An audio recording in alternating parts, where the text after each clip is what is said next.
Good afternoon. I'm Lucas Panzica from the 104.5 The Zone Studios as the Tennessee Titans look ahead to the regular season finale at Nissan Stadium on Sunday. Titans at 5-11, looking to knock off the Jaguars, who will look to wrap up a second consecutive AFC South championship, something they can do with a win on Sunday. Quarterback Will Levis, after leaving Sunday's game against Houston with a foot injury, will continue to be evaluated this week at practice, according to head coach Mike Vrabel. We'll see. We'll evaluate that through the week. We'll see how, practice goes. And then we'll prepare accordingly and make sure that, we give everybody the best opportunity to win the football game. We'll see everybody's health and, as they work through treatment today and practice and treatment through the week. Titans wide receiver Colton Dow reportedly will miss Sunday and the rest of the season with a torn meniscus and ACL in his right knee from the Texans game, according to a report by Paul Kaharski. College football, Tennessee season wrapped up at 9-4 with a 35-0 win over Iowa in the Citrus Bowl. Nico Iamaleava, 12 for 19 for 151 yards, 4 total touchdowns, 3 on the ground in his starting debut. In the national championship game, set in stone after the college football playoff semifinals Monday, Michigan beating Bama in overtime at the Rose Bowl, and Washington winning a shootout over Texas on Monday. They will meet in the national championship game next Monday in Houston. College basketball, the Tennessee Vols return to action at home tonight. A 6 p.m. tip-off against Norfolk State. Vol Network coverage on The Zone will pick up at halftime tonight following the Mike Vrabel Show. And the Nashville Predators host the Chicago Blackhawks at Bridgestone Arena. Puck drop is at 6 p.m. For all your foundation repair and waterproofing needs, visit USSTN.com. Breaking news at once on your home for the Titans and Vols. This is 104.5 The Zone.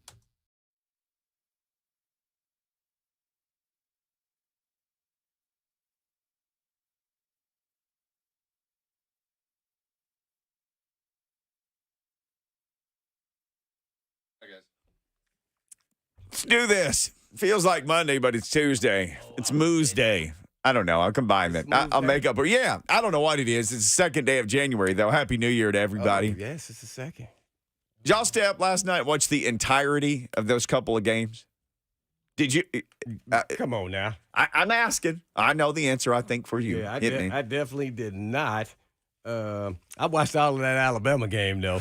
That took me to the end. But, watching it, I made it to halftime. Now I started moving. It was too much football all in one day for concentration for me. I got the UT game in, so that was good. And then the first game, and then my brain said, overload football. How much did you get into? How far did you go, though, with Washington and I was Texas? watching it. That's when I realized, but I wasn't watching it. Okay. Yeah, so Yeah, Phoenix. I mean, how you pronounce his name? Penix? Penix. Yeah, Penix. Yeah, he.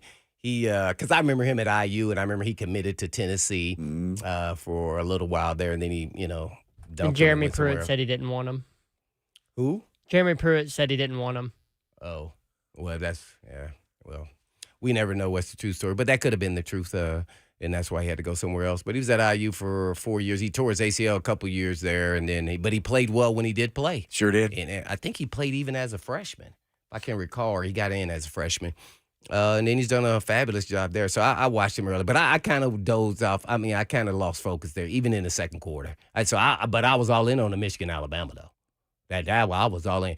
Saban and his coaching staff got out-coached, period, point blank. And I'm looking at it even from a secondary point of view. Now, some guys didn't play well. Like one of the runs that, the linebacker's supposed to flash in one gap and then hit the other one. He did not. That was an easy read all day long. I know I try not to talk high level like super. Secondary-wise, they kept passing off things going in and out. And that's why when a guy runs across the field and then they clear it on the other side, it made them have to chase. They did it the entire game. I was like, oh, my gosh, you didn't make any halftime adjustment? That wasn't working. And once Michigan figured that out, then that's how they just, it was just, I was disappointed. Then any counter move, when I say counter move, it's like anything that looks illusion, like it's going one way and it's going back the other way. Alabama screwed that up the entire game. I just was like, man, I was stunned. I felt like Alabama was the better team, but then all of a sudden the momentum changed there in the fourth quarter after halftime because Michigan was kind of, right there with them the whole entire time. But it was going Alabama's way, and then all of a sudden, boom, it just flipped for whatever reason. Momentum shifted. But what a game, man. If I would have been a betting man, I would have lost both games. Me too. I would have bet on Alabama, and I was betting against Washington. So I would have lost both times. This is why I do not bet. Same. I thought it was going to be a rematch of Bama and Texas. That was your call, your wanted shot, it yeah. too. That's my what I called wanted. shot. I was Yeah. sure of that. Yeah. So much. Yeah, for but that. they were, the Bama game was a really good game, man. So, yeah, it's cool. Michigan to make it with Harbaugh and all the things that surround him and him acting like a goofball and try to run from the media so they won't ask him the question after he'll take a couple questions. So that's kind of hilarious for me that hasn't even got to a point besides everybody talking about it on TV and in the papers, So it shows he's got some good, strong leadership there from his leadership group on the team. They want to go out on a good note, and no matter what. Now they made it this far, man. So sometimes that works against you. Players to get a little upset that you're leaving, and you've been telling them the whole time that you're not, and everybody knows that you probably are. Yeah.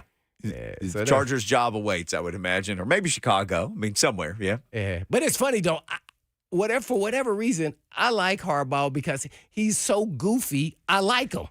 Like all his little antics, and then it seems like it keeps being one thing after another that keeps happening that he's involved in some way, whether from afar or not. It's his program, and he keeps overcoming them. He had to take a pay cut. Then when he was making the big money, he was giving it to some of the staff. I mean, COVID, there's all kind of things surrounding it. The recruiting violation, the filming. What does it sound like? Bill Belichick. See, that's what. See, if you just start looking at the whole different college, the pro, but all of that. Yeah, I kind of like it. And then how he just acts like such a goofy guy. But the players, they enjoy him and like him. And then everybody's saying he's going to go to the Chargers, be the GM and head coach. So I don't know what's going to happen there, but I don't know. I think it's hard watching them put up those points, man. They are. I thought they were really good, but man, I think I'm cheering for Michigan to win it, but I wouldn't be stunned at all. Who's favorite? Yeah. Michigan's favored by I want Michigan 4.5. I just want it to be a real good game. Me too. I really do. Since now, are people here in the South, not just Tennessee, are they paying attention because no SEC team is in it?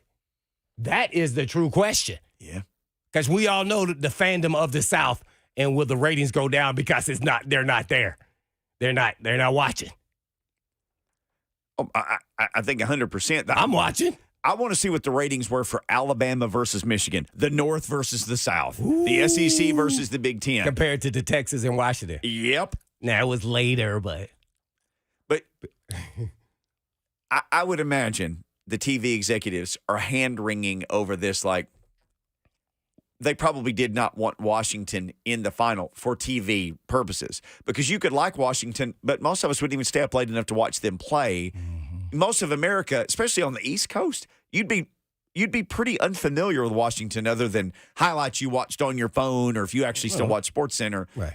But, man, Washington's pass catchers, all of those guys, Rome Odunze. Mm-hmm. Hey, yeah. I saw every time. That's number 2, right?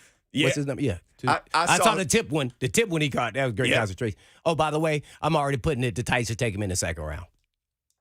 If he's there. Odunze. And with how deep this receiver class is, it's very possible that Get it your could tackle fall. and then him. Because he may be there. It may be some other ones, but just based off what I've seen in college so far, the list is probably way bigger. But when you early, I just like, hey, man, because you're not getting Harrison Jr. This is just not happening. He may go top 5. If Joe Alt or the dude from Penn State, Olu Fashanu, if they are not there, and they're still looking for a tackle, I think the third tackle was J.C. Latham from Alabama. On all those lists. Ooh. And I'm not a big fan of that. Did you guys see the final play? Of course. Did you see who got bulldozed Who and tackled put on the his back quarterback? and tackled Jalen Milroe? Yeah. It was Latham. Yeah. A lot of those Alabama linemen, they need to lose weight in the NFL. They don't pan out as good as you think they're going to be. They turn out to be good players, at least an offensive lineman from Alabama, but never like you think, oh, he went, 5th. Right. Oh, he went first round. I remember when the guy that he was with the Raiders. He Ooh, never, he Alex never Leather- worked out. They brought him back was the it second Leatherwood? time. Yeah, Leatherwood. Yeah. Man, he dominated at Alabama. Man, he got in the pros, man. They end up having to, they cut him after 2 or 3 years. First round pick. So it continues, and we don't want to go down to Tyson and Chance Just Womack. Warmack. So, but it kind of continued. That's what really made me pay attention after we had Chance. Yeah. So, some of those linemen, I know they want them big, but they need to become a little more technical. They just become good players, not great. Even on the linebacker, we have Rashaan Evans. He was a great player at Alabama. He was just okay here. He was a starter, but he didn't dominate. So, yeah, I'll be leery on the Bama offensive line guy. Bama center, Even the guy too. the center that went to the Colts, what's his name? Ryan, the starting center there. He was Alabama too. He just okay. Alabama center last night cost him some plays with some bad snaps. Yeah, that bad snap. I know a lot of people give him the heat for, actually I think the play would have worked if they would just executed the play. I think it would have worked. I mean, he had a lane. I don't like the call, but it looked like it would have worked. He had the lane on the left side, which is Bad I think snap what they and were right. trying. I think they were Yeah. trying to do, and he had to pick the And ball the up to the block. ground, and he just ran straight, Yeah, and it just he had rushed no it chance after because that. the snap was bad, the timing was off. I still don't like the fact that you don't give him. Yes, you want to use Milroe's legs in that situation, but you got to give him the option to use his legs, and you still got to give him the chance to use his arms. Yeah, I don't. exactly. They should have rolled him out to the left or to the I right, agree. and then give him a chance. They didn't. They were just like, Milroe, it's all you. They Yeah. didn't even trust their wide receivers. Nothing. It was Milroe, go. And they had 2 timeouts to come up with that. Well, Yeah. Saban said after the game, I don't know if you guys heard Yeah, I it, heard him. but they called called 3 timeout. plays. Yeah. So they called a play, Michigan timeout. They Yeah. called another play, Bama Said timeout. that would have worked. That's why they probably called timeout. And then we changed the play when we called timeout. Yep. So it was kind of back. That's why I say they got out-coached. Mhm. Yeah, that right there kind of told it all. And it's really his assistants, because I think Saban lets his assistants really call the offense, and Harbaugh does too. So, yeah, I think their assistants were better, at least on offense there on that last drive. And defensively, they had to make some adjustments. I know Saban's going to be sick when he watches it, because he's going to go back and say, why did we not change this after halftime with the passing off there in the secondary? Well, and he is a secondary coach by trade, right? That's his thing. Yeah, that's his thing. But this is live in action. That's kind of his forte, is making adjustments. So that's why I was a little more disappointed in it. He couldn't figure out that's what they were doing there. So yeah, that was a tough one there, man. Great game, though. Yeah, I'm actually kind of happy for Michigan, just to see what they can do, see if they can finish it. Well, I'm sure Taylor Lewan's pumped up. oh, I saw he posted something on Instagram. He was doing a cold tub at 5 a.m. this morning and breaking down the game. Why he was doing a cold tub? I don't know. He looked like he was I think, outside, too. I think it's the thing he's been doing the past couple months. Oh. Is it a bit like I get in the cold when tub? they win or something? No, I think it's just like something it's just a goal of his. He's gonna do a cold tub like every morning. And he looked like he was outside. Yeah. So any tub would have been cold that was outside. He's You just been- put and water in a tub and it gets He's been cold. doing it consistently for several weeks in a row now. So After you retired, did you cold tub at 5 a.m. on your porch? But I mean, everybody acts like it's a big deal. He did this when he was a player. Yeah, I don't think I would cold tub anymore, yeah. though. Oh. Yeah. Oh, I definitely wouldn't be. Well, but that goes to the bit of his show, his radio. Yes. So this is what it's about. I mean, more so than him doing it. No, I'm not doing a cold tub for what? Yeah, There's same. no reason. I mean, I don't have a bit for my radio show. 'Cause You it's need a not my bit for radio this show. Like you could do Tuesdays, there's cold tub Tuesdays with Blaine. You could do the show in a cold tub, and I just sit over here in my normal seat. are we gonna bring it and put it on the floor back there? Yeah, behind mine? I'll leave it for this before we go to break. Can't do too much cold tub, or some will get froze, and then something won't be working. So see you on the other side. Speaking of that, it's time for Ding Dong of the Week. We'll get into that next week. Normally we do it on Monday. We had no Monday Ding Dong of the Week coming up, sponsored by Mark Spain. There should be a long list of candidates for Ding Dong of the Week. So phones are open, 615-737-1045. Blaine and Mickey, powered by All Four Seasons Garage Doors. And Lawan is not on the list.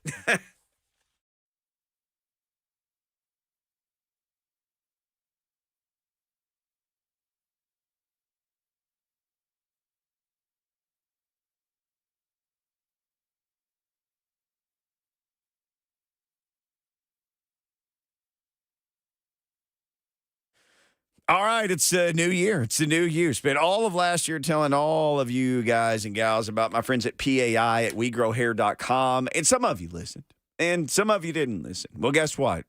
Here we go again. Another year of that message for you. Some of you called them. You went to WeGrowHair.com. You picked up the phone, 615-376-6010, and you got your hair back, and you look better than you've looked in years, and you feel better than you've felt in years. And a bunch of others of you guys, you just bought another hat, or you got your hair cut even shorter. Maybe you even just finally went for the buzz. You don't have to do that. New year, new you, but it'll be the old you, just better. So here's what you do. Again, WeGrowHair.com. You go there, you can see all the different options they have to help you keep the hair that you have. That's part of the deal. And to get back the hair that you've lost. It's like basically having a coach and a game plan, just like all these football games that we like to talk about on this program each and every day, or basketball or baseball, however you like to use the metaphor there. But they're waiting for your call. They're waiting to help you. They can help you if you don't call. Again, PAI Medical Group, WeGrowHair.com, 615-376-6010.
Ring a ding, ding, dong. It's time for Ding Dong of the Week. 615-737-1045, or you can drop a ding dong in the F&M Bank chat if you're watching on Zone TV. Hello. Remember, you can always, you're cyber loving at work, just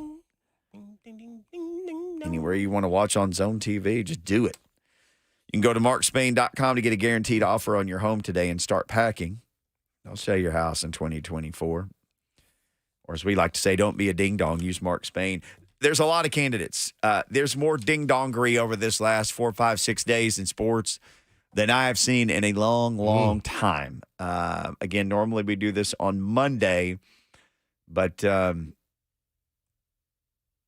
since we weren't here, we're doing it today. Ain't been no Mondays lately. Yeah. And Coach Mack, of course. But yeah, man, there's some ding-dongs. We always got to start the ding-dong off with yours truly, bananas. Mm-hmm. So my ding dong of the week is going to go to the NCAA and college football as a whole, just because of the mess that this transfer portal era is currently. I like the transfer portal. I like NIL. I agree with it. I think athletes should be able to get what they deserve.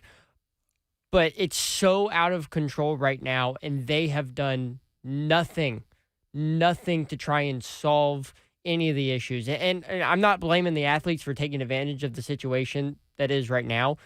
Do it. I do what's best for you. But Florida State, Georgia really kind of like set the tone for this, is that game should not have been 63-3 or whatever it ended up being, because Florida State was a much better team than that. They just all transferred out. They all opted out. They all left. And they were left with guys who haven't played and probably would never play on Florida State, at least not now. So my ding dong of the week goes to the current state of college football and the NCAA for not fixing the issue when it needs to be fixed. But what do you have the resolution? I don't, but you know, Well, come on, man. You can't just call out the problem with no potential resolution. I don't get paid enough Come on, to solve Commissioner. those problems. I need to I would need to think about it, but I did like Chip Kelly's the direction Chip Kelly was going. Yeah. Kinda About NFL format. about the commissioner and that kind of format. So I think there is something to work off right there. But people who get paid a lot more than me need to go and start fixing these issues. Eric, no doubt. Completely agree. Good one. Eric adds to Bananas Ding Dong and says Ding Dong of the Week might be actually the NCAA allowing the transfer portal before bowl games. Yeah, that the timing of it. Yeah, they can't let that happen. Yeah, it may be some potential. Even more players. Maybe here they got one more week, right? I think to the end. I think Friday. That's when it ends. Like people who are in the national championship there's a little more time. Yeah, they can still go. Yeah. Yeah, so that's the portal stuff there. I think they went from one extreme to the other. Wait, you can't transfer, you got to sit out to now. You can transfer anytime you want and do what you want to do and just screw your whole program that you're at. Good for you. Good luck. Yeah. That's difficult. But for me, my ding dong, and man, this one is a big one. It's so big that something maybe get caught on fire. Yeah. Like they should fire. I mean, it should be like when that fire pit thing blew up right there before the Titans came out for the starting lineup. This is like the Detroit Lions and the Dallas Cowboys game. The referee saying that the guy didn't check in. He got confused on who was the guy actually in and who wasn't. It's going to cost seeding. It could have cost a team a playoff. It could cost a coach a job. So with that being said, I think the referee, he got to go down with the ship. Even the NFL called him out and said he made a blunder, and that was bad. When they scored the 2-point, it was 2-point conversion. They would have won the game, right? Yep. Yeah, pretty much. They still had a little time, but not enough to. Yeah. So it was bad. I mean, I really, and I'm not a go fire guy, but man, this guy, we need to put him on the shelf for a while. The funny thing was, the guy that they said who reported as eligible wasn't even. That's what I just said. Yeah, he wasn't even there. Said he got confused on who was the person who was actually in the game and who came in to be eligible. So yeah, that was bad. I was watching that live and I saw the reaction of Campbell, the head coach. I mean, if it wasn't on he might have lost his gasket. I mean, I think he would have went off if it wasn't on a national televised game because he knew the guy checked in. Then people had video of the actual guy going in, standing Saying next to things the to other the guy, official. Yes, yes. telling them. Yes. They had it all on social media. Well, the other thing, too, I is was like, oh, my gosh. I guess, and I learned this from the ding-dongery last week of the Packers player, Jair Alexander. Yeah. He just went out for the coin flip and called the coin flip and then tried to make a call after the coin flip, and the officials were like, your coach has already told us what you're doing. The coach had already told him, if we win, we'll do this. If we lose, we'll do Oh. So they wouldn't listen to him, so he looked over at the sidelines, and they basically called him all.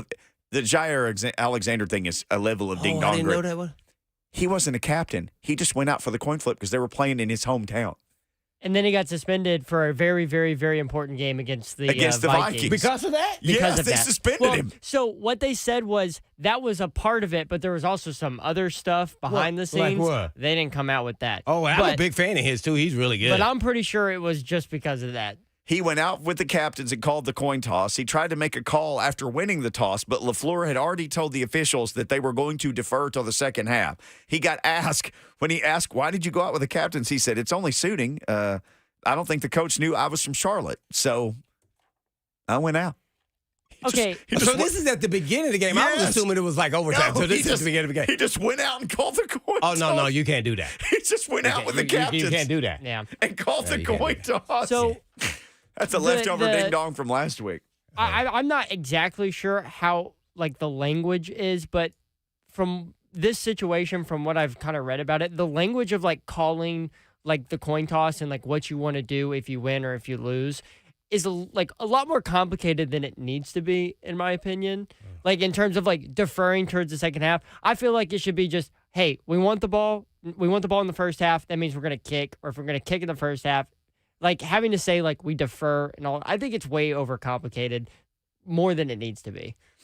Well, I think they do that on purpose, but it's real simple. I was a captain for the Titans for the majority of my career. You had a lot of coin So I flips. went out there a lot of times. So naturally, Coach Fisher would tell us what to do, and then we all would rotate who was calling the coin anyway. Bruce Matthews, me, or Al Deck who was really trying to intimidate people with the size of me and Al Deck 100%. Yeah, but I'm with you, though, right there with you, because at the end of the day, either we win the toss, do we want to receive or defer, or which side do we want? And that's all really I kept in my mind. Everything else is irrelevant to me. Yeah. When you go out there. It's But just like- how they describe things. It's almost like it's lawyer language.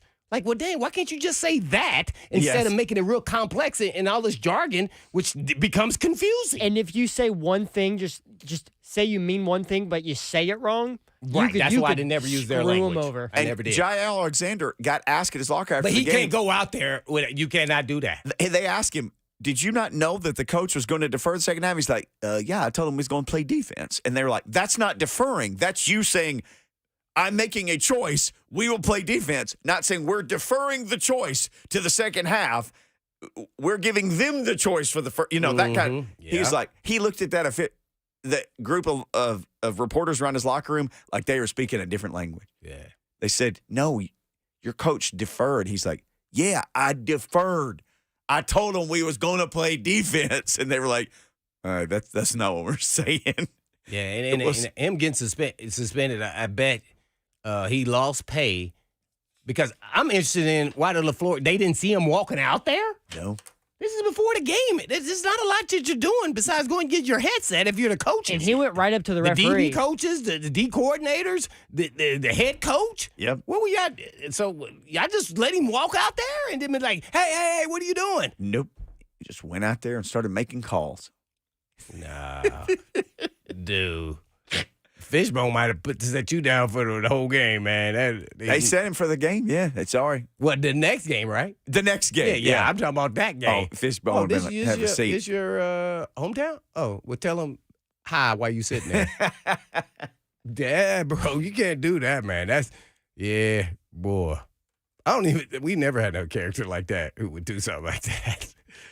Like, to be honest, Fisher was so engaged on knowing where the players were from, he would have had him on the captain's group to go out there just for that game.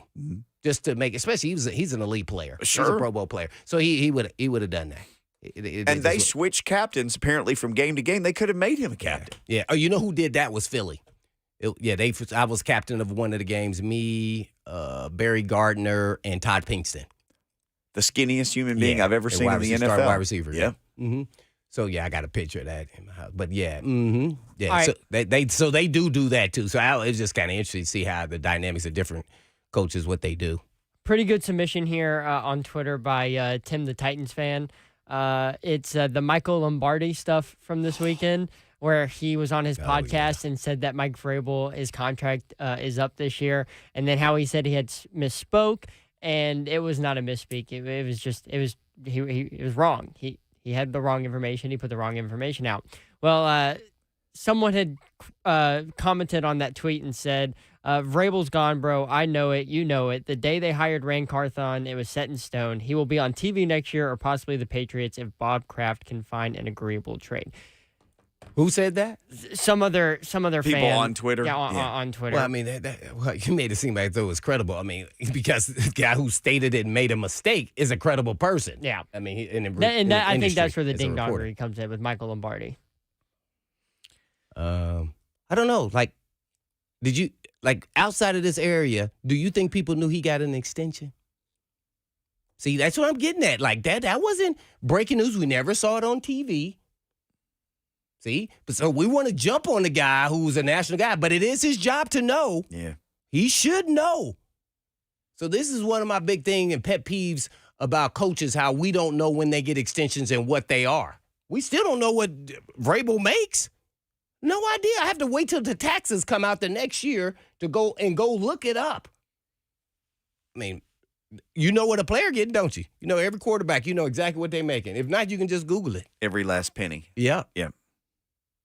It'll just say Vrabel got an extension. So, yeah, as much as he's supposed to know, I can see how that can happen. But a guy of his ilk should know that he should know the answer before he even tweeted it out. Because his contract would have been up after the seat, right? If he didn't get an extension. Multiple people in the F&M Bank chat are saying David Tepper is the ding-dong, the Panthers owner who threw a drink on a Jags fan. Oh, I saw that. I couldn't believe that. He threw a drink. Hey, man. What was he doing? I don't know. That's a hothead. And for people, there's video. He's in his owner's box at this game. He just throws the drink out at through the window. Through the window. The fan was standing. The fan was talking to him, right? Yes. Because the fan stood up. Did you see that? I didn't see the video, but I did hear about it, yes. Oh, my. I was like, oh, man. I mean, what could he? I'm sure he could have said something crazy. Still, though. But you can't be throwing no drink on people. No. Oh, my gosh. Nick says, guys, David Tepper is a hero for throwing a drink at a Jags fan. No. Is that who it was? In the bank chat here. Nah, I'm not. I mean, yeah. I don't know. If I'm the owner, I don't know. It was a nice day. I just don't know when things are going bad like that. Don't have your window open. Yeah, it just, you know. Remember what they were talking about year? It only costs, what is it, $40 to go to a game or something? What was the ticket price for a Panthers game? Oh, for the Panthers-Falcons game, it was like 45 cents. 45 cents, right. See, so when you get to that level, people are not, you better keep that window shut. Remember the Eagles game when the Titans went up there and Miss Amy's window was open? What happened after that game? Oh, the Philly fans is not messing around. I'd be like, hey, man, close the window. We don't need the elements in here. We'll just sit behind the glass. Yeah. Close the window. Yeah, you got to read the room. You've got to read the stadium. You've got to read it. Let's read Come some on, of these. bananas. Let's read some of these phone calls. Bill in Lebanon with a ding-dong of the week, courtesy of Mark Spain. Hey, Bill. Hey, guys. Hey.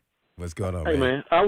Hey, buddy, I went to the game in Dallas, and wow. He announced number 70 was eligible. Uh-huh. So, and they tripped, by the way, Hutchinson tripped Pollard, and they called it on Hendershot, and they called it on the wrong person. And then now they've come out and said, oh, yeah, we called it on the wrong person.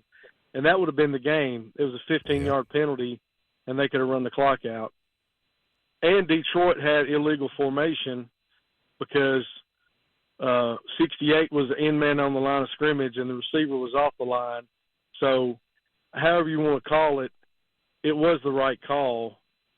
but Dan Campbell sent out 3 linemen to the referee, and the referee got confused, and they announced number 70 at the game.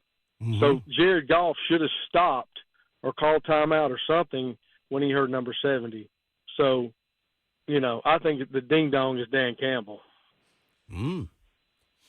Also, Dan Campbell had every opportunity to kick it, tie it, and send it to overtime. And he chose to go for 2 after they got it, got called back. Then after they got it, after they didn't get it, and a penalty saved them. Yeah. And then they tried for a third time. He did it 3 times. Yeah. He wasn't going to leave there without going for 2. No, he had in his mind. Yeah. I actually don't fault him. You're the Detroit freaking Lions. Yeah. And you're now having a good season. You're teaching the mindset we're going for it regardless because we're going to beat these dudes. Mm-hmm. So, all right, I know if it's a regular, like early in the season, you don't know how good your team is. They drove right down and got it. And he already in his mind was like, we're going for 2 to win. I was cool with it. I do like how the Lions players and coaching staff, at least in the press conference afterwards, they were just like, whatever. Like, it happened, it happened. And unlike what we saw a couple weeks ago with the Chiefs, which was for sure a penalty where they cried for about 2 or 3 days before finally calming down. Oh, you talking about my homies in there? Yeah. Oh, yeah. Yeah, they were hot. Yeah. Let's get Eric in Good here. point. Eric, a regular ding-dong participant. Eric, Happy New Year, man. Hey, Happy New Year to you guys, too. And it's not the one online. But, guys, believe it or not, I've got another situation involving the Detroit-Dallas game. There's bad all calls all through the game. Yeah. Well, here's my thing. So, if you remember, guys, the Cowboys intercepted, which they could have ran out the clock at the end of the game. But if you also remember, Mike McCarthy threw the ball on every down instead of running the ball to force Detroit to use timeouts. Right, He only ran 11 seconds off the clock. Yeah. And when they threw that second down, if you remember, it was out of bounds. I said, what are you doing? Mm-hmm. We still got 1 timeout. You need to run the ball and force as much time off the clock as you can. Now, maybe there's still that much time. I don't know how much time we left, and it changes the circumstance of how the game ended. But he gets a ding-dong because he luckily get bailed out by the referees, because if I'm the owner and you lose that game because of that, I would have fired him on the spot. So he got a lucky break. His clock management issues are horrendous. And that's been his And whole guys, career. Yeah, and I believe it's going to cost him in the playoffs, guys. So that's my ding-dong, Mike McCarthy. Guys, y'all take care and Happy New Year, too. Thank you, Eric. McCarthy and his clock management. He called play, but his clock management. Yeah, it's been Both good. coaches and the refs in the Dallas-Detroit game on Saturday night. Bah. Well, and the question for a lot of people, there was a debate in the hallway when I got here.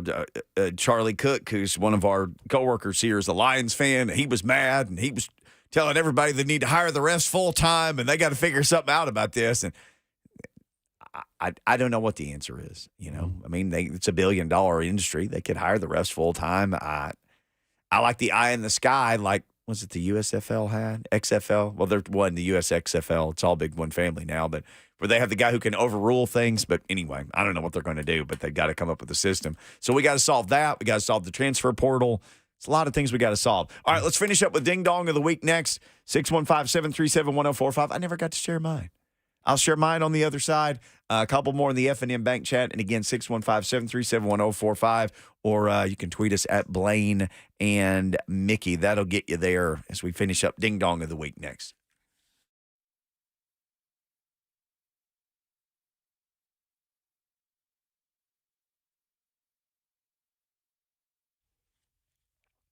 While you've been patiently preparing for cooler overnight temps, your home's heating system may need some prep of its own. That's where my friends at Coolray can come in. They're hard at work preparing thousands of Tennessee residents for the cool down with a $49 furnace tune-up. So think of your furnace tune-up like maintenance on your car. And we all know what can go wrong if you neglect that, right? And if this is the year you finally need to fully replace your home's heating and cooling system, Coolray is armed and ready for same-day or next-day installation available on brand-new Tempstar home comfort systems. Plus, they boost the 10-year parts and labor warranty on the new unit.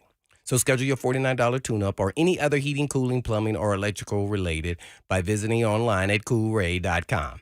No phone call, no wait, no worries. You pick the date and time that works for you. That's Coolray.com.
Blaine and Mickey, 1045 The Zone.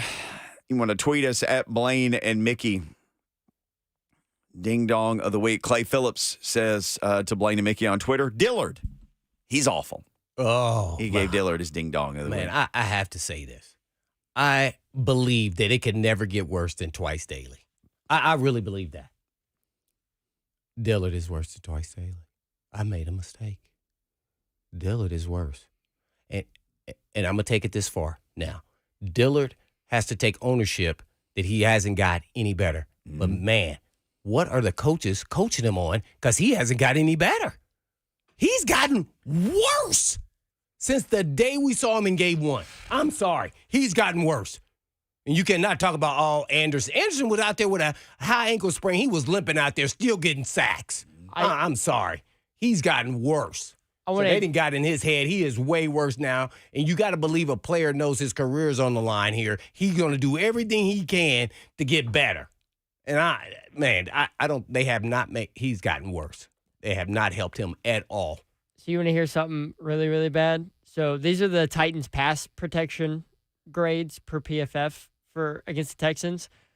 Jalen Duncan had a grade of 4 in pass protection. 4 out of 100. Gave up 2 sacks and 7 pressures. Dillard, Wait a second. They took him out real quick, by the way. 4? They took 4.0. He started was the his game, PFF did he grade. not? I think so. I'm not. Jalen Duncan started. Yeah. Oh, he was out so fast, I thought Dillard started. Dillard started. Duncan came in later. Dillard started. Because remember, he had a wrist injury. Then all of a sudden, he said he didn't have a wrist injury. So Dillard's He just grade, wanted them to play better. and this is just pass protection. This doesn't include Dillard running. started. Duncan came in. Yeah. So Dillard was a 21.2 with 2 sacks, 5 pressures. He's 5 times Skoronski, better. a 32.1 with 1 sack and 3 pressures. The highest graded offensive lineman in pass protection was Aaron Brewer with a 72.1, no sacks, 1 pressure. Boy, I would have taken that 72.1 in college algebra. I would have hung my hat on that sucker. Oh, I can't wait till we start talking about the Titans, man, because the offensive line was the issue going into the season, and they have gotten worse. They are worse.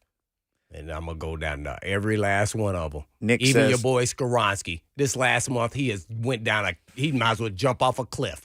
That he has gotten worse. And he hit the rookie wall. Well, he missed 3 or 4 weeks, so he shouldn't be hitting no wall. I saw him just get abused by the Texans D lineman. Will Anderson had 12 snaps. He had 2 sacks and 6 pressures. They didn't even have Grenard, who got 2.5 sacks the first time, nor did they have who was the guy who had a sack and a half. They were missing 4 sacks from the previous game, and it didn't even matter. Yeah, it didn't matter. It didn't matter who was out there. No, you know what mattered? That the Titans' offensive line is still bad. Oh. It's like, it doesn't matter who did. Man, them dudes is packing their stats. Hey, man, let me get over there. Let me rush against Dillard. Dude, I got to get my numbers up. I got incentives. Nah, man, I got this. Yeah, I ain't giving up nothing. This is my spot. they arguing over who go. Oh, you know they were fighting on the sideline over every last snap to try to beef up their stats. Oh man, this is the first time I really watched the game and felt like I got disinterested. Yeah. It was that bad. I was bad. I wrote one word, done. They look done. Dude. That's when you say that's how it looks like when you say they not quitting, but they quit. Yeah. That was it. If people wondered what that looked like. Yeah, that was it. That looked like it. Yeah, but it was a lot of tomfoolery going on out there. There was. All right, we'll get into the Titans in hour number 2. We certainly going to talk about Nico coming up. Yeah. And we got lots to get to, but I'll say this. But you got your ding-dong, don't you? Yeah, I didn't share my ding-dong in the first segment. There were so many other ding-dongs, I didn't want to go down that road, but it's time for my ding-dong. Every year this time, not fans necessarily, but like national people, a lot of them who cover college football gripe about the bowl games. They don't matter. No one cares. Why do we still have them? It's not like it was in 1982. By the way, there were 13 bowl games in 1982. I looked. 16, rather. There were 16 bowl games in 1982. In 1982. Okay. There were 113 Division I teams. I looked this morning because somebody mentioned 1982, which bananas wasn't even a thought in 1982. Neither was Lucas. Neither was Buck. That tells you it's not a lot of people. I watched this. I was just 2. 100%. I think I was 4. Look, man, bowl games have 3 things that they do. They have 3, well, really 4. I only wrote down 3, but I can tell you 4 things that they matter for. So bowl games matter most of all for money. ESPN owns almost all of the bowl games, and they make a killing off of them because it's a TV show that you can put on January 20 or December 21st and 22nd and 23rd, and then back again on the 26th and the 20. And even Arkansas State playing Ball State gets 1 million eyeballs. It's 1 million people watching a TV show. ESPN makes money on it. ESPN pays some of these people who are complaining about bowl games. They're laying off people because they don't have enough money. They make money off of bowl games. TV networks, cha-ching, bowl games. Coaches, whether or not they love it or hate it, they get a whole month or at least another week. Like if you're a Sunbelt or a MAC team, you play early on in the cycle, but you still get 2 or 3 weeks of extra practice. Coaches like practice. They get extra practice time. You're getting free practice time. And guess what? Everybody else is home for Christmas. You can keep those dudes at the place all day long, right? They don't have to go to algebra today. Coaches love that kind of stuff. I know because I've been in the building while they're doing it. I've been to bowl practices. Coaches love those things. They love extra practices. And here's the other thing. For players, some people say, well, it's a reward. It is a reward to go to a bowl game. Yeah. It's a reward for all the work you put in. Most of those guys, it's like a vacation. It's when a I say vacation. they get to go somewhere and then they get gear and Florida or Phoenix or wherever they get to go. And Blaine's 100% right. Now there's some NIL money. There's some things. Used to the only time you got anything was at a bowl game. You'd get like $350. Yep, no doubt. Oh, that old watch too. Yes. I don't know where it's at. All that gear you get. Yeah. Oh man, that's nice. And then even some of the lesser bowl games would be like, hey, Sony made a suite. You can go get headphones or, you can go get a radio or a wireless speaker or whatever. You're going to get some cool stuff. You get to go someplace you've never been before. You get to eat good food and get treated like a king in whatever town you're in for a week. I know because I've been on all that stuff, and you have too. And Bananas, you're a Tennessee fan. You know how that stuff goes. But I'll just say this. For all these big-timers who are bitching about bowl games, and sorry, I don't ever say words like that, but I'm saying one today. Oh, dang, you put a variable. Only he didn't say fudge. For everybody who's griping about bowl games, watch these teams who win their game that sends them to the bowl game and watch how they react. And the kids react and the coaches. And in my town, I watched on my iPad when A-State won their 6th game. Everybody who was there went down on the field after the game and just hung out for an hour or 2.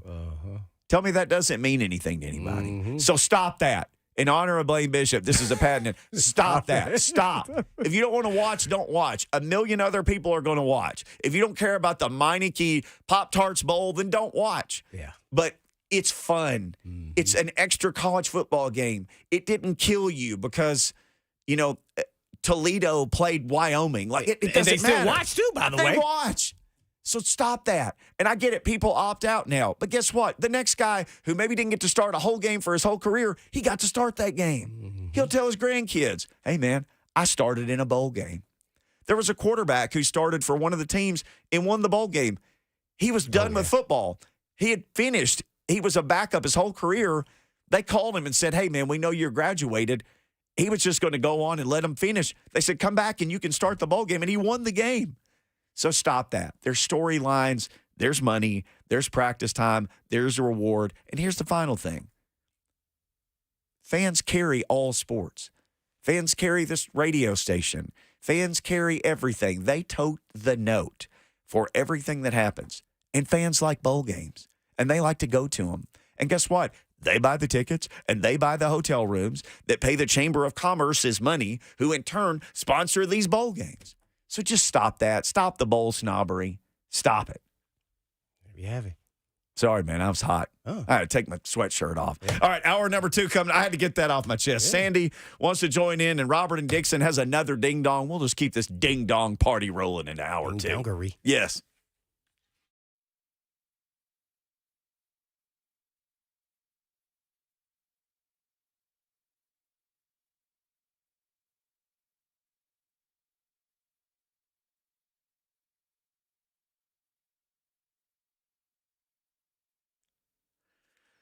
All right, the NFL regular season is wrapping up, and I mean, it is wrapping up fast. But guess what, friends? There's still time to get in on the action with FanDuel, America's #1 sportsbook, FanDuel. So right now, new customers get $150 back in bonus bets. That's guaranteed. All you got to do is place a $5 bet. That's $150 in bonus bets, and that's win or lose. And this app is simple, and it's easy to use, and there's a lot of different things you can do. You can find bets in the new Explore tab. You can have live same-game parlays. You can make a parlay in the Parlay Hub, for that matter. It's the best way to find popular parlays where other people are. Maybe you think, I can't come up with those things. Other people do it for you. And there's so much more. All you got to do is this. You visit FanDuel.com/Mickey, MICKEY, yeah, just like the mouse, and make your first bet a layup. That's what you got to do. FanDuel, official partner of the National Football League. Now, listen, you got to be 21. You got to be present in Tennessee. First online real money wager. Only $10 first deposit required. Bonus issued as non-withdrawable bonus bets that expire 7 days after receipt. Restrictions apply. See terms at sportsbook.fanduel.com. Gambling problem? Call the Tennessee Red Line, 1-800-889-9789.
Blaine and Mickey 1045 The Zone. Happy New Year. January 2nd, 2024. Man, 2024. Who would have thunk it? One more regular season football game in the National Football League for everybody. One more. A lot of Titans fans may be ready to go ahead and close the book on 2024. Maybe enjoy that last game and see what happens next. We got a couple of phone calls. Let's take these, 615-737-1045. We'll get into the Titans because we need to do that. Also, very nice showing for Nico in game number 1. I'll say this. My biggest takeaway was, how does somebody that tall move? He moves like a little person. He's 6'6". Now, he's only about, 200 and something pounds, a light 200-ish. But my gosh, it's crazy to see a 6'6" guy. It's just insane the way he moves. It was decisive running the ball. We'll get into that. Let's take these couple of phone calls real quick. We were talking about a variety of things. I had a lengthy ding-dong of the week segment in hour number 1. Robert in Dixon, I think, wants to wrap up with a final ding-dong for that segment. Hey, Robert. Yeah, guys, I do have a ding-dong, and it's for Will Bowling. I'm watching the bowl games last night, and I see him tweet out, you guys were just talking about Nico, but he says, with Nico, it's playoffs or bust next year. And this is my ding-dong for Will and Vol Nation. It's every season with this crap. Last year, Milton had a great bowl game, playoffs or bust, right? But playoff or bust means you're going to fire the coach, you're going to blow the whole thing up. They did this in basketball. It's a guaranteed Final Four team. They did it in baseball. We're the greatest baseball team ever. Will Bowling, Vol Nation, calm down, win something, and then we'll talk about X or bust. Josh Heupel's not going anywhere. None of the coaches are getting fired. Nothing is or bust for Vols. You're just a 10-win, 9-win, whatever team. You're going to win a bunch of games in baseball, a bunch of games in basketball. Calm the hell down. Ding-dong to Will. Hey, Robert. Well, that 12-team playoff is going to give a whole lot of people an opportunity. I mean, that will give a lot of people a lot of opportunities. 12 teams? You're going from 4 to 12? Yeah, that turns the playoff or bust into a more realistic thing, because with 12 teams, as a top team in the SEC, as what you should be competing for that playoff every single year. You should already theoretically be doing that if you want to get back to what Tennessee is. But with it being 12 teams, you got to be in the top 12. Come on. And you don't have to win the SEC to guarantee your spot. There may be 5 SEC teams who get into this thing. Right, where do you see – this is the answer to the question. Where do you see Tennessee going into the preseason? Where would you rank them just in the SEC right now? In the SEC? Yep, just in the SEC. You just said top 5 SEC schools probably get in. I'm going to just use that as a parameter. I would put them probably 6 or 7 right now. Woo-hoo-hoo. And so does that get them in? Not necessarily, what but you got to play. Say? I don't think so. No. But you got to play the season. I know, no, but we're just procrastinating. I'm not saying they are. I agree with this guy. I don't think they're playoff or bust right now. I think they do need to have a better season than they had this year. That is on the table. If you have a similar season or a worse season than you had this year, then you need to start looking at the coaching. I'm not saying you got to make the playoffs this season, but you got to at least compete and look way better than you did this year. Okay. So let's real quick. Okay. Rank your top 5 going into the season prediction on wins and losses. Who are the teams? So we already going to say Georgia and Alabama, right? Yeah, Georgia, Alabama. order you want I to think put them in? 1 and 2. Ole Miss will be up there. Okay, so that's 3. Transfer to the SIP. So let's go from there. 4. What do you think about Texas? With a veteran team. With a veteran team, Texas will be back. So now we're already down to 5. I'm not convinced on Oklahoma right now. Okay. What Missouri could be up there. Is Brady Cook coming back from Missouri? I think so. I haven't heard that he's leaving. So if he's coming back, they'll be a very dangerous team as well. And then after that, what about LSU? See, I don't know, because the defense and the quarterback situation for LSU are very, very shaky right now. Plus, they're losing one of the top wide receivers in the country, Malik Neighbors, as well. So that offense is not guaranteed to be what it was this year. Okay. So we can probably name 7 teams, including Tennessee, in the top 7. That's what I said, 6 or 7 for the SEC. Which you said the top 5 is going to get in the 12-team playoff, probably. Which it probably could be true. And where does UT? They may be just outside or barely in. But they'll be competing for it. There's a difference between a bust and competing for it. But do you think that's what they're talking about when they say that? I think they're saying we are a guaranteed type team. We should be in every year. Some people are. Well, what do you think Will Bowden's saying? I don't know. I didn't read the tweet. If I can go back and look for the tweet. Well, I didn't read the tweet. I was just about. based off what he said. If it's what he's saying, it sounds like it's like if Tennessee doesn't make it in, then you got to start looking at the coaching staff. Is what the caller made it sound like. Right. Boy, if you have this same and season I think that's next how a year, lot of the fans think. Sure. If you have this same season next year, you're not going to be one of the 12. You win 8, looking to win 9, and maybe you win a bowl game against a Big Ten team again. How warm is this seed if they win 8 games next year and doesn't sniff the playoff? It's getting warm.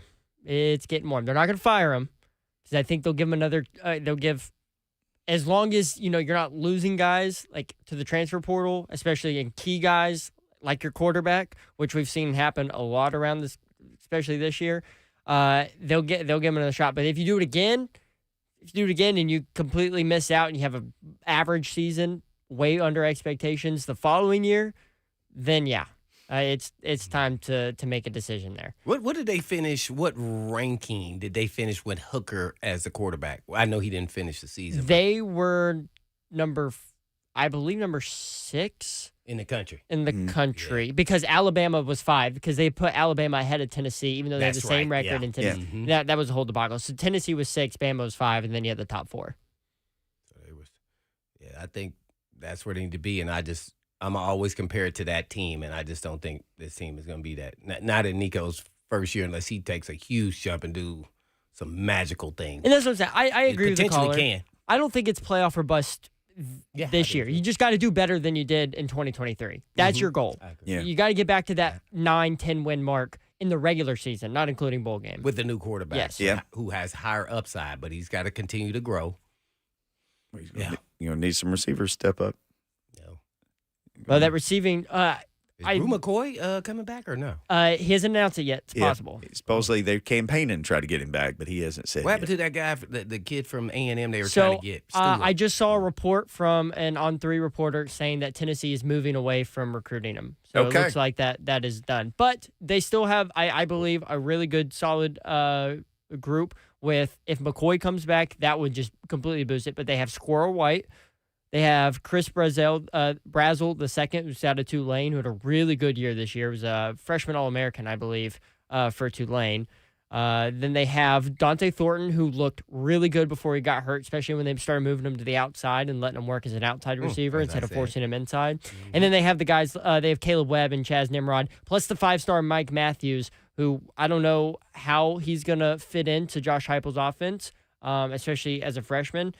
Josh Heupel isn't really keen on playing those freshman wide receivers early, so he could impress. He could find a way into the spot, but I wouldn't guarantee it just based on history of Heupel. So they could have a really good receiving core, and it should be better than it was this year. Mm-hmm. All right, I'm going to go back to your statement that you said just now. The Tennessee Vols decided to move on. What changed, not why they're not going after Stewart from A&M, but their roster? Nothing changed. No, it's the complete same. Yeah, for now that we know of. Right. It could just be where they didn't see anything working with Stewart and could have just. Or did they see that he told them that he was going somewhere else? It could have been that too. I don't know. It just. I don't think anything specific could come out of that yet. But then, ain't no way I'd be announcing that. I don't care if he told me I'm not coming there. I'd never announce that. I will not announce till it's done that he signed with another team. Sure. Because it's never over in recruiting. No, I'd keep the door open. I would never said that. Let's keep the door open for Sandy. We got time for one more caller here. Sandy, thanks for checking in. Happy New Year. That dude's too good. Happy New Year, gentlemen. Question for the two of you, if I may. I have a administrator and an ex-player. See if this is realistic. And I'm using Florida State as an example. What would happen as starting spring practice, as a coach, I tell my team this. If you decide to enter into the portal before we have a bowl game, you are putting yourself before the team. I am choosing to put the team before you The day you make your announcement that you're entering into the portal, your scholarship is canceled. You are no longer allowed inside the athletic facilities. No more meals, no more nothing. You have no involvement with this team whatsoever. Well, I get what you. Let me cut you off. You can't just cut them off. They have to end at the end of the semester. So you can cut them off at that point in time. You can't just stop like in the middle of a semester. So they have to continue throughout the end of a semester. Giving them everything Yes. that I can see. I can see the scholarship portion of it as far as academics is concerned, but being able to access the athletic facilities, all that kind of good stuff. Yeah. What as a coach, what can you do to prevent that? And I'll let you two advise me. Thank you, Sandy. Oh, that's a good one.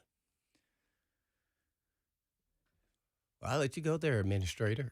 Well, and what Blaine says, it's a contract, and as many people don't know, it's a renewable each year contract because people think, no, I got a 4-year scholarship. No, you got a 1-year scholarship that's renewable each year. And look no further than sometimes you don't notice it as much in college football because there's 85 people on scholarship and 120 people on the team.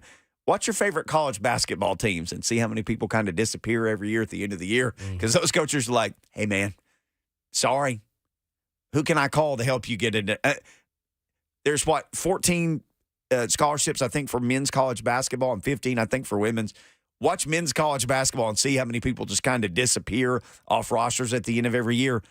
Well, that's because they're 1 year, each year renewable contract. Scholarship didn't get renewed. So you have to keep feeding somebody and housing them.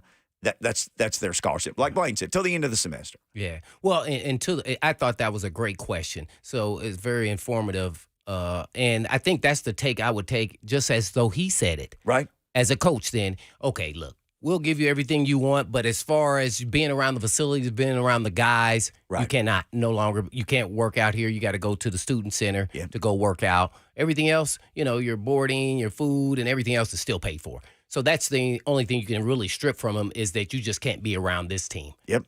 So I think that's really all you can do as far as immediate impact as far as them away from your program. That's it. And most of those guys who are doing something like that probably aren't playing. And if they are playing, maybe they're just not happy with their situation and they want to go on and they already know where they're going anyway. Well, sure. Yeah, all the tampering that's going on, through third party. So, yeah. But that's all. I think that's all they can do. That's really it. I think you're right. Yeah. And that's what, Bananas was kind of talking about it a little bit too, The DP, man, they need to change the whole situation. You shouldn't be able to even do that until the bowl season or your bowl is over. That needs to be the first thing.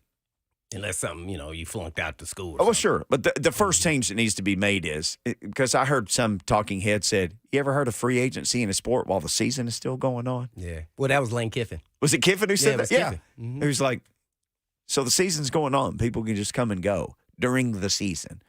So, and Kirby Smart had a bunch of things to say about it as well. Just imagine if the Titans had a free agent in the middle of the season said, let me go. I want to leave. Right.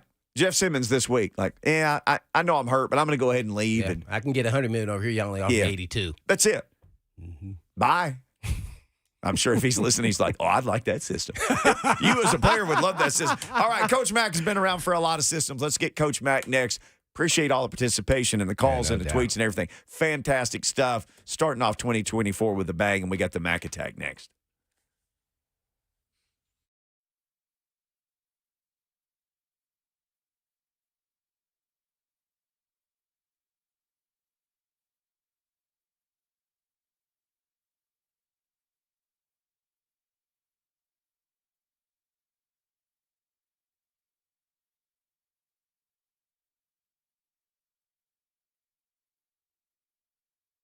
Hey, this is Blaine Bishop. I'm excited to tell you about Tennessee Orthopedic Alliance, or as you may know them as TOA.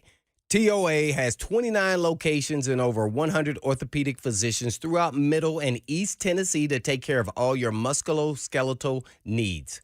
In addition to their orthopedic clinics and urgent care facilities, TOA offers physical therapy, hand therapy, and sports performance training for teams and individuals at their sports performance centers.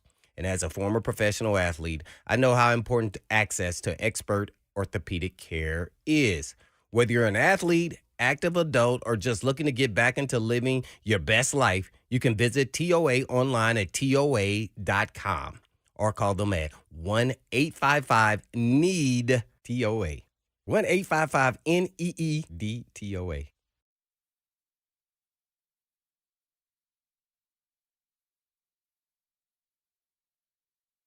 Life is busy. We could all use some extra time in our day, which is exactly why Two Rivers Ford offers mobile service. We'll bring the service to your driveway at no additional charge. Oil changes, brakes, batteries, the certified technicians at Two Rivers will perform basic maintenance on your vehicle wherever you are, so you'll have more time for moments like this.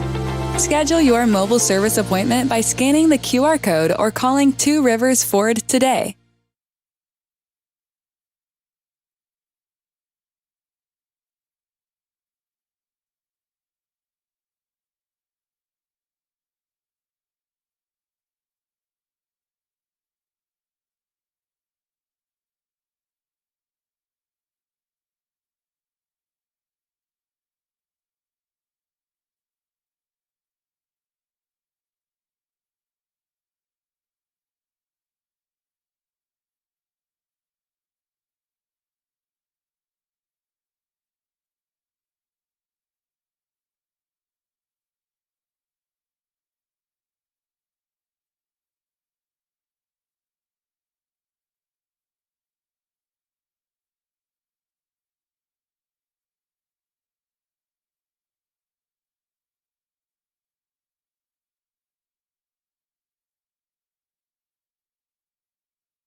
Blaine and Mickey 104.5 The Zone. Happy New Year to everybody. January 2nd. Our first Mac attack of the year. Coach Mac jumping in the mix with us here. Coach Mac, Happy New Year to you. Blaine and Mickey, Happy New Year to both of you guys. Glad to be starting off the year with you guys. Here we go. Let's We go. first. For sure. I don't get to be first this summer. Well, it always helps. At least we can try. Well, that's for sure. We're trying. Coach Mac, brought to you by Two Rivers Ford. They always try. They're Middle Tennessee's most trusted local Ford dealership for 40 years. They'll try to put you in a Ford, and they'll do it. Coach, I know we always talk about the Titans. Let's start with this. I know you're just a football guy. Did you stay up last night and watch both of those playoff games? Because they both went down to the absolute last millisecond of the game.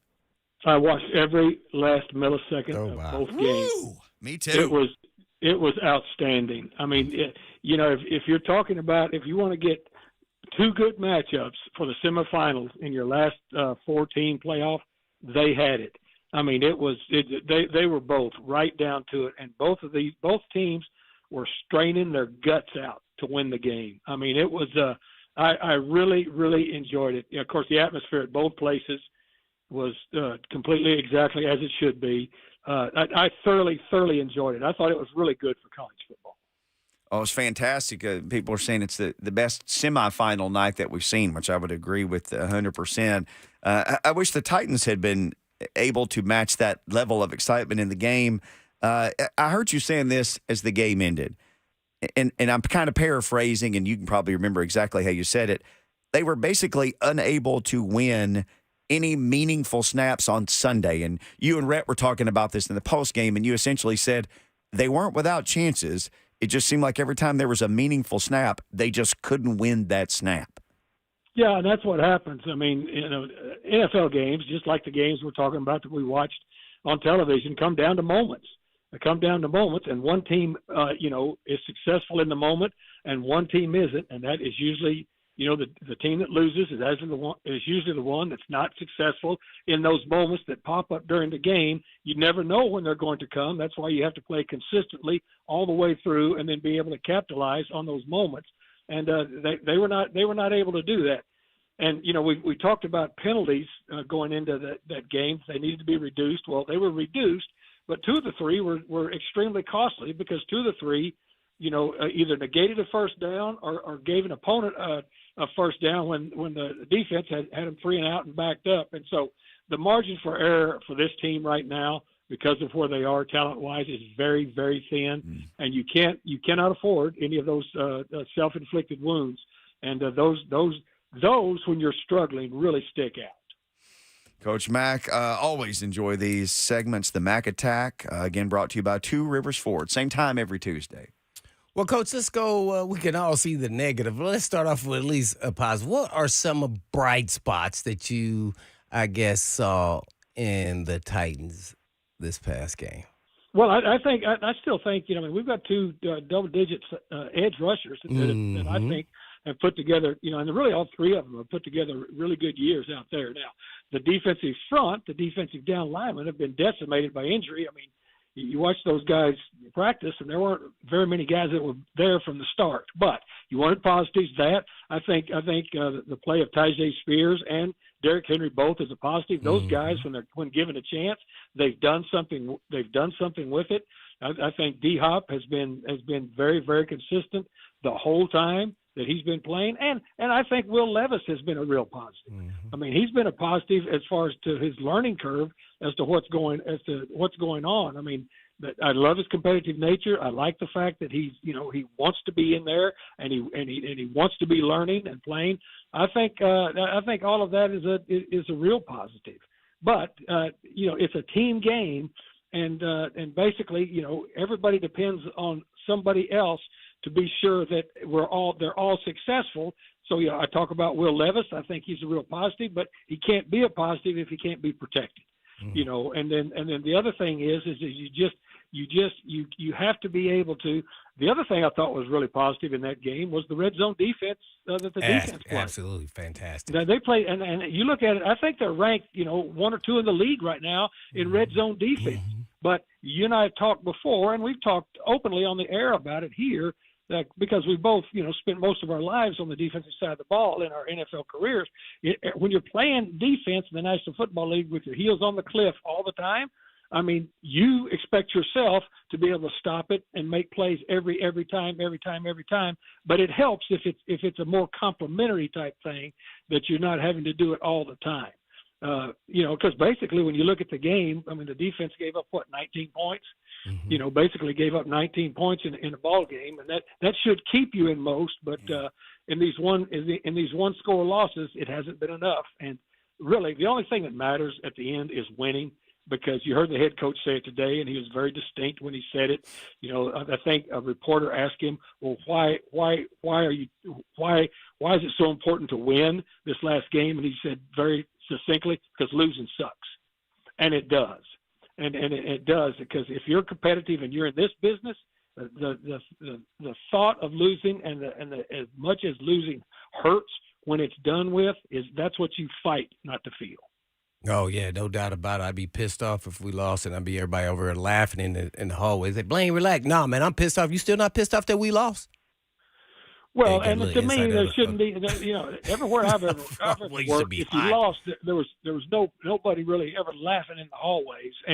But I've been around. Well, I was around you as a player, so I know. I mean, you were mad all the time anyway. So that's the hard illusion that I wanted to portray there. Yeah, because and you know what? And guess what it did? It worked for you for a great career. Exactly.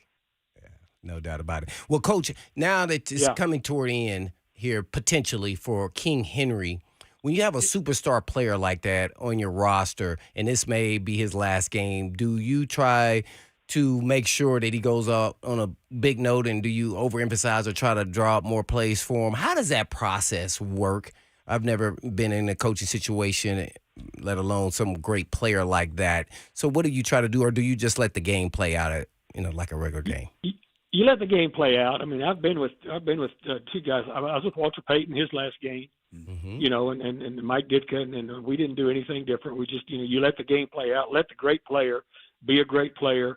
Their legacy speaks for themselves, and of course, Derrick Henry to me is just, I mean, he's, again, you talk about a running back, and I can make it very, very clear. I mean, he's dependent on a lot of people before he can really do his job. Now, there's a lot of things that he can do to accentuate his job when he's getting help from a lot of people, but he's got to be able to get movement. They got to be so. And again, a great player, you really don't need to do a whole lot of tricks for a great player, but you do need to give him help, and you need to give him some consistency. And I think they've tried to do that every game, and that's what you have to try to do. I've been with a great player, Walter. Of course, now Walter was retiring, and we knew it was just going to be his last game. But we don't know what the end for Derrick is going to be. This will clearly be his last game this year, but. You don't do anything different. You let the great players be great players. No doubt about it. I guess one more real quick. You said Vrabel touched on it a little bit. It's all about winning, and it's always tough for coaches. But just kind of take us through a day of, or however you want to, give a summary of what it's like to be a coach when you're on the losing side. Not just a game, just a season that's not going well, and you're not a playoff contending team. How much that can wear on you, and the stress of being a coach, and what it's really like in the trenches when you're there all freaking day. It does, Blaine. It ages you. I mean, you can see it. I mean, you remember how Barack Obama looked when he first became president? and all of them, yeah. And all of them when they leave. Well, that's the same way for coaches. You don't sleep. You go over in your mind what more you can do to help, and you don't sleep. You don't. I mean, it's because you're eaten up with the fact that you want success for your players, and that's what this is all. It's all about. I mean, if as a coach, you're in it for the success of your players, and because they're the ones that are asking and for help, and then they're the ones that have to be out there playing. You can't go play for them. But you ask me how hard it is. Believe me, it ages you. One time I'd lost 3 in a row as a head coach at Arizona, and I got home about 2:00 in the morning and was going in there to get in bed, and I was barefooted, and we had carpet there in Arizona, just about the same color as those bark scorpions, and one hit me in the heel, and there was an electric shock that went up, and I thought it was going to go to my heart. when I laid on the bed, and I just, I told my wife. She said, "Do we need to call the doctor?" I said, "No, just let it go to my heart. Maybe it'll stop it because we've lost 3 in a row." Oh, wow. I don't want to even say, Coach Mack. Oh. That is not an attack. That is. And guess what? After that, we won 3 in a row, so I was looking for more scorpions. 100%. You get superstitious. How much, because we all know what the Jags did to the end of the Titans season last year. They won. They got to go to the playoffs. The Titans lost. They didn't get to go. How much do people actually talk about playing spoiler? That's a narrative that fans like to talk about. Do coaches and players like to talk about it? Not really. You want to win the game. Yeah. You want to win the game. And plus, the Titans need to win a division game. Haven't won a division game yet. So, I mean, the spoiler part of it, I mean, that's way secondary to wanting to play better and to play better as a team and to feel the euphoria that you feel of winning as a team. The whole spoiler thing is, as you said, that's very, very secondary. You've got too many things to do getting prepared for an opponent. You can ask the guy sitting right there with you. You are so ensconced during the week of getting ready to play that the rest of that peripheral stuff really just circulates around you. You need to do your job to win the game. There's been a lot of talk about who hasn't done this and who hasn't done that. Are there guys over the course of the season, maybe even guys who've sort of gained a bigger role as the season has gone along, who've caught your attention in a good way? Yeah, I mean, I haven't. I don't grade these guys individually as I did for 31 years as a player. I would, grade all of my players, and then when I became a head coach and an assistant head coach, I'd grade every position. So I would know exactly, what parameter everybody was on. I don't do that anymore. Mm-hmm. But just looking at them, I mean, just watching, some of the guys that I've said that have been fairly consistent, during this season. As I said, I think our 3 edge guys have really been very, very consistent, and I think our 2 backs have been very consistent with their effort and what they've been able to do. I think D-Hop has been very, very, very consistent. I thought NWI was having a very consistent year, before he got hurt. So yeah, there's some guys that you just watch. And of course, I get to watch them practice every day and just watch the consistency of what's going on, and that's the key to success in this league is everybody being consistent together, for a pretty good period of time. Coach Mack giving us the Mack attack here on Blaine and Mickey. Well, Coach, I guess one question about the quarterback situation, and that is when you go into the last game, you have a veteran quarterback and a young quarterback you think potentially could be, a franchise quarterback, and that kind of decision whether he's injured or not playing. But Tannehill, let's say, is starting. Do you want to see that third quarterback in a real game situation? Maybe not quite the same situation, but were you in that same situation at some point in time where, like, maybe we'll give him a quarter or play him a little bit just to see if he's improved in-game situation? Let's see if, maybe he's potential trade bait. Maybe he's potential guy come back as a backup. Maybe he's a practice squad, or maybe we just don't want to bring him back at all. Do you have those conversations, and do you act on those in an actual game in your experiences? No, well, the third quarterback, if he comes in, the other ones can't play. Mm-hmm. That's the way the rules are now. So that they've kind of made that very, very, very, very. Well, if clear. he was the second string quarterback and Levis doesn't play. Yeah, and there you go. Well, then if he's a second team quarterback, it depends on how the game's going. Because if he's the backup, then he's got to be ready to play. If for some reason the starter can't, or if the game were to get out of hand, absolutely. If he's the backup, well, then that's exactly what you do. All right, and lastly, they played the Jags. I know you're talking about the spoiler and everything else. Kind of give us a scouting report, maybe where they're at, and C.J. Beathard, who's a local guy here from BGA. Right. Give us kind of a breakdown. Do they change their offense any, or they just run the same things? I'm probably pretty sure they probably run the same things. But what he looks like in the start? Yeah, well, you're right. You're right, Blaine. They'll run the same offense. It'll just be different. I mean, if Trevor Lawrence is the quarterback, I mean, it's just kind of like what the Titans faced last week. Once C.J. Stroud came back in, to play instead of Davis Mills or instead of Case Keenum, they're going to run the same offense. The offense is just going to be better because the starting quarterback is better. But C.J. Beathard has got the ability to be able to run the offense. What you might see, and again, I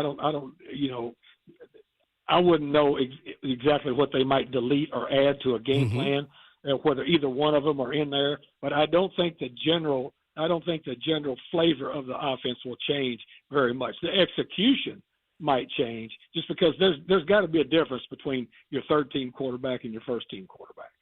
What has teams done that had success and beat the Jaguars? What did they accomplish by stopping their offense? What do the Jags try to actually do? Well, the first thing that they've been able to do is they've been able to win on first down. Oh. And that's a very, very important, because you let this team get ahead of you on the change, you got a problem. And we're talking about if the starting quarterback is in there, because I mean this guy can move and can run and can throw it. You need to get them in as much third and change as you can get them in. And that teams that have been successful, they've done two things. They've been able to separate the score sometime during the game by 2 scores so that they make them one-dimensional. And then when the game is even, they've been able to win the majority of first downs and give themselves a chance to get on the top side of the third downs that they played against Jacksonville. Hey, on the way out, maybe we got a minute left or so. What did you think of the ending of the Dallas and Detroit game? That's how we get Coach back as a laugh? Oh, man, come on. Give us your breakdown. I'll tell you what, I got a lot of respect for Dan Campbell, because, I mean, I'm surprised I'm surprised he's not in jail right now for manslaughter. Yeah, I would have lost it.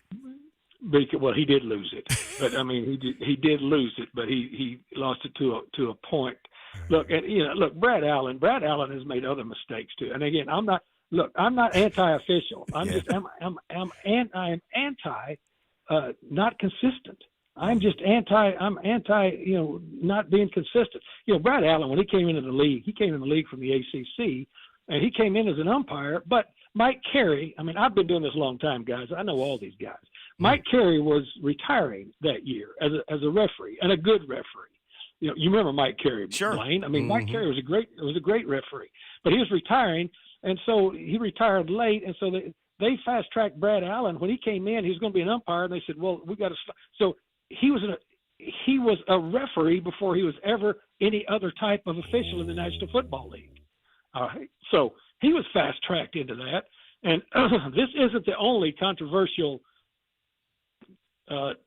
calls that his crew have been involved in.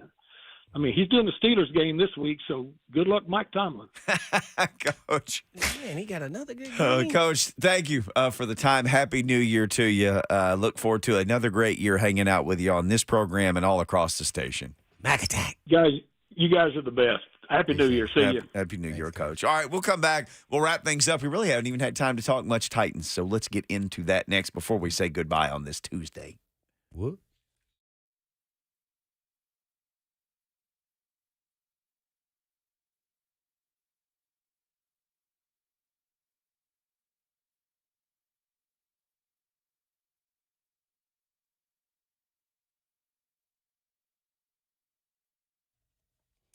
For many of you who have lived here a long time, you already know Eurofix has been in Middle Tennessee area for your European car repair needs now for 24 years. And we've all gotten to watch them grow. And I don't know about you, but I love watching a hometown business take off. Well, we're now proud to announce the 5th location in Mount Juliet for Eurofix on Mount Juliet Road. And Eurofix can serve you in Franklin, Hundred Oaks, Murfreesboro, Belmead, and now Mount Juliet. Pretty cool getting to watch a small-town mechanic starting in a barn in his backyard of a single-wide trailer and now grow to 5 locations repairing thousands of cars each month. And at Eurofix, you get a 3-year nationwide warranty and a free loaner car with every repair appointment. And all you have to do is just give them a call at 844-EUROFIX. That's right, 844-EUROFIX, or you can just visit them online at myEurofix.com. That's myEurofix.com. But I was telling Blaine, sister.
Blaine and Mickey, 104.5 The Zone. Happy 2024.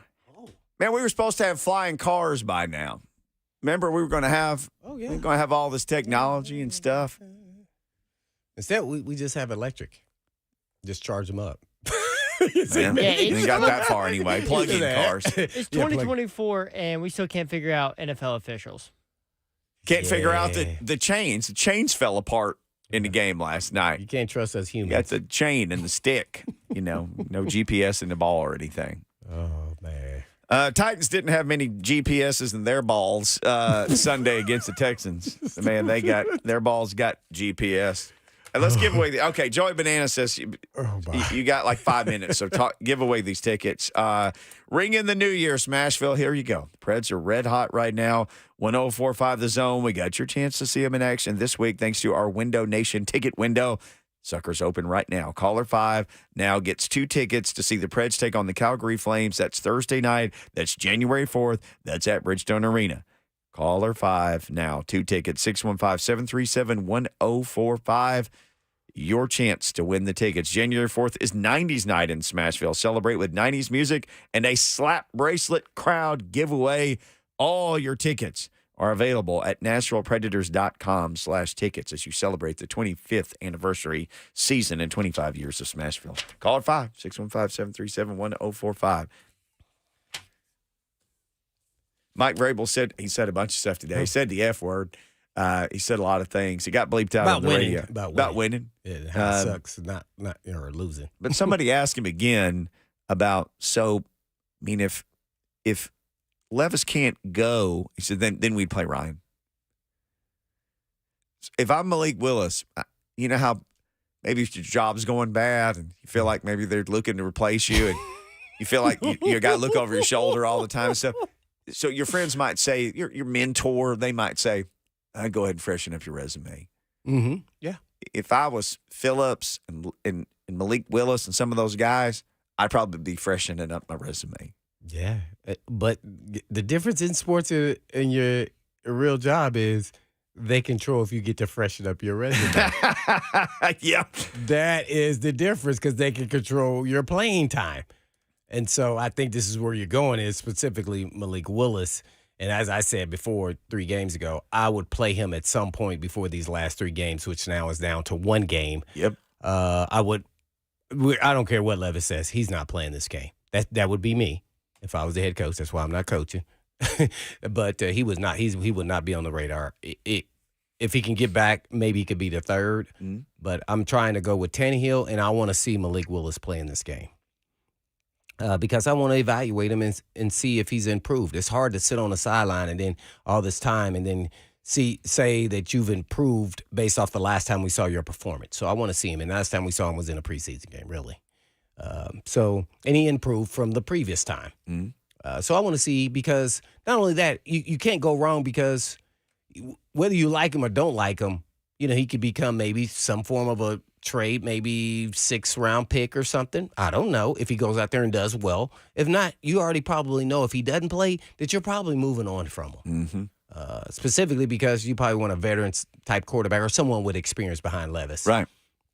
Daniel's a free agent, so I would play him. And not talking about no spurts of a player snap to run or run the ball or anything like that. No trickery or anything. I want to see him out there for an extenuous time frame, like 2nd and 3rd quarter or the 3rd quarter or the 4th quarter. So I want to see him play, and I get it. Vrabel, he can't get out of his system. He wants to win and wants to put forth his best foot and will try to win. So I get that.